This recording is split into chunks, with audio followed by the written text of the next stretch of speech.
Assalamualaikum warahmatullahi wabarakatuh. Halo teman-teman semuanya, kenalin aku Kirani Suharjo dari Prodi Pendidikan Ekonomi dengan NIM 240701007. Nah, di video kali ini aku akan bahas salah satu materi yang ada di mata kuliah Sejarah Pemikiran Ekonomi, yaitu Ekonomi Supply Side.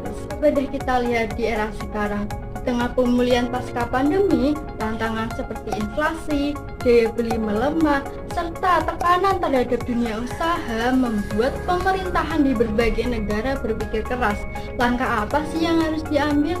Nah, salah satu pendekatan yang sering muncul adalah supply side economics atau pemikiran yang mulai dikenal luas sejak tahun 1970-an.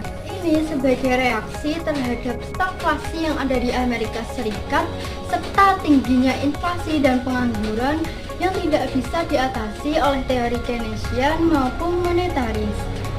Inti ajaran ini adalah bahwa pertumbuhan ekonomi dapat dicapai dengan memperkuat sisi penawaran, bukan hanya pada sisi permintaan.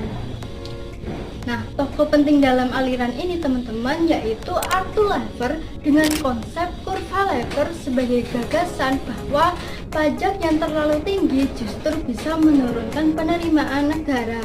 Kemudian kebijakan ini diimplementasikan secara nyata oleh Presiden Amerika Serikat yang bernama Ronald Reagan lewat kebijakannya yang terkenal dengan istilah Reaganomics. Selain Amerika Serikat, negara yang pernah menerapkan kebijakan ini adalah Inggris pas zamannya Margaret Thatcher. Beliau ini terkenal dengan pemotongan pajak dan privatisasi besar-besaran.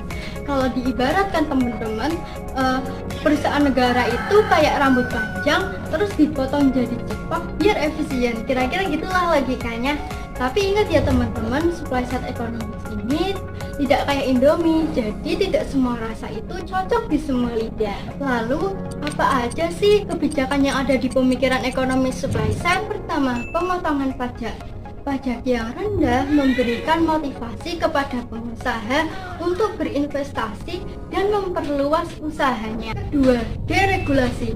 Kebijakan ini mengurangi atau menghilangkan regulasi pemerintah terhadap suatu industri atau sektor ekonomi yang dianggap menghambat kegiatan bisnis. Ketiga, privatisasi, yaitu menyerahkan fungsi produksi negara ke sektor swasta agar dikelola lebih efisien untuk mendorong penerimaan penawaran agregat. Jadi intinya teman-teman, pemotongan pajak, deregulasi, privatisasi itu membuat perekonomian lebih produktif di sisi produsen. Tidak berhenti di sini saja teman-teman. Sama halnya kayak kebijakan lain, kebijakan ini juga mendapat pro dan kontra.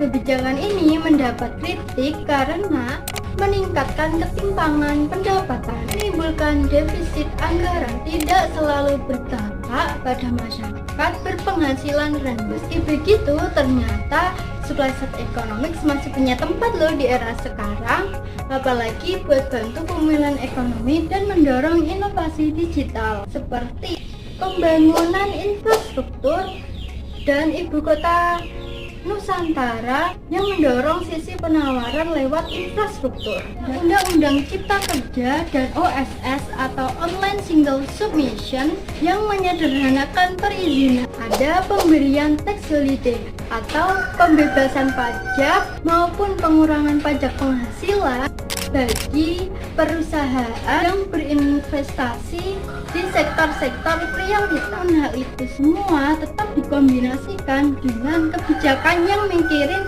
permintaan agar hasilnya tidak timpang. Terima kasih banyak telah menonton video dari aku. Jangan lupa like ya teman-teman, dan mohon maaf apabila ada kesalahan kata maupun perbuatan selama penyampaian materi bermaksud. Semoga apa yang aku sampaikan tadi dapat bermanfaat dan menjadikan pemahaman baru bagi teman-teman semua yang menonton. Ke pasar beli kemiri, sebelah kemiri penjual sepatu. Sekian saya akhiri. Wassalamualaikum warahmatullahi wabarakatuh.